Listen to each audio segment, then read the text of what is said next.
মাম্মা একটু yummy yummy chowmein বানাবে?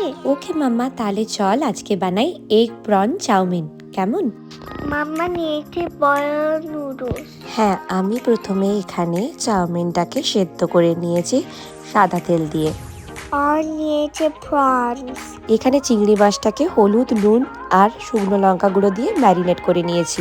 এখানে নিয়েছি আমি জিঞ্জার গার্লিক পেস্ট, আর ভেজিসের মধ্যে আমি এখানে নিয়েছি carrot and capsicum, onion and beans. মাম্মা দুটো এগ নিয়েছে। হ্যাঁ মাম্মা, তুমি তো ভালোবাসো ডিম খেতে, তাই জন্য এগও আমি এখানে ব্যবহার করেছি। তাহলে চলুন বানিয়ে নিই। ও মাম্মা, এটা স্প্রিং অনিয়ন। হ্যাঁ মাম্মা, একদম ঠিক। একটি পাত্রে নিয়ে নিয়েছি পরিমাণ মতো সাদা তেল। তাতে প্রথমে আমি চিংড়ি মাছগুলোকে খুব ভালো করে ভেজে নেব, অবশ্যই খুব লাল করব না। আর এদিকে আমি ডিমটাকে ভেজে ভুজিয়া বানিয়ে নিচ্ছি সামান্য একটু নুন আর গোলমরিচ দিয়ে।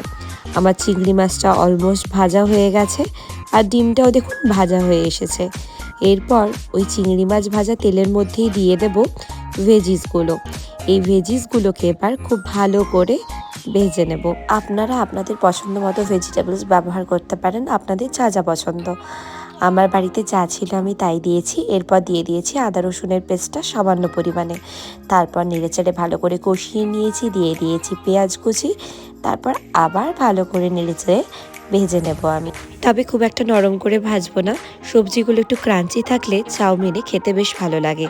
দিয়ে দিয়েছি পরিমাণ মতো নুন, পরিমাণ মতো সামান্য পরিমাণে চিনি, নিয়েছি ভিনিগার, আর নিয়েছি বাড়িতে বানানো ভাজা মশলা, গোলমরিচের গুঁড়ো, আর নিয়েছি এখানে red chilli sauce, green chilli sauce, আর নিয়েছি সয়া সস। আর আমি এখানে চাউমিন বানাতে ব্যবহার করব টমেটো কেচাপ আর চাউমিনের মশলা।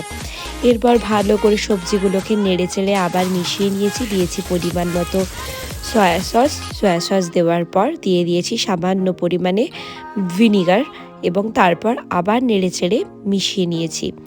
তারপর দিয়ে দিলাম green chilli sauce, red chilli sauce, আর দিয়ে দিয়েছি সামান্য পরিমাণে গোলমরিচের গুঁড়ো। এরপর ভেজে রাখা ডিম ও চিংড়ি মাছগুলোকে মিশিয়ে নেব। ডিম, চিংড়ি মাছ, ভেজিস এবং সমস্ত সসগুলোকে খুব ভালো করে নেড়েচেড়ে মিশিয়ে নেব। তারপর দিয়ে দেব টমেটো কেচাপ পরিমাণ মতো। তারপর আবার নেড়েচেড়ে ভালো করে মিশিয়ে নেব। এরপর দিয়ে দেব সেদ্ধ করে রাখা নুডলস দেওয়ার পালা। দেখুন আমি এখানে নুডলসগুলোকে দিয়ে দেব, এবং নুডলসগুলো যখন সেদ্ধ করে নামিয়ে রেখেছিলাম আমি সামান্য সাদা তেল দিয়ে মাখিয়ে রেখেছিলাম, তাতে খুব ঝরঝরে হয়। এরপর দিয়ে দেবো আরেকটু পরিমাণ মতো গোলমরিচ আর পরিমাণ মতো নুন। ঝালটা আপনারা যে যেরকম খান সেই পরিমাণ দেবেন, চাইলে কাঁচা লঙ্কাও ব্যবহার করতে পারেন। ওপর থেকে দিয়ে দেব ভাজা মশলার গুঁড়োটা। আর বাকি থাকলো কি বলুন তো, বাকি থাকলো এই যে চাউমিন মশলাটা। চাউমিন মশলাটা আমি একটা নির্দিষ্ট কোম্পানির ব্যবহার করেছি, আপনারা যার যেরকম পছন্দ সেরকম দিতে পারেন। এরপর ওপর থেকে দিয়ে দেব স্প্রিং অনিয়ন, যেটা এর স্বাদটাকে আরও দ্বিগুণ পরিমাণে বাড়িয়ে দেবে। দেখুন আমার চাউমিন অলমোস্ট রেডি হয়ে গেছে। এরপর আরেকটু হালকা করে ভেজে নেব। আমার এগ প্রন চাউমিন একদম রেডি। মাম্মা, চাউমিন রেডি। আমাকে বেশি করে দেবে। ওকে মাম্মা, তোমাকে বেশি করেই দেবো।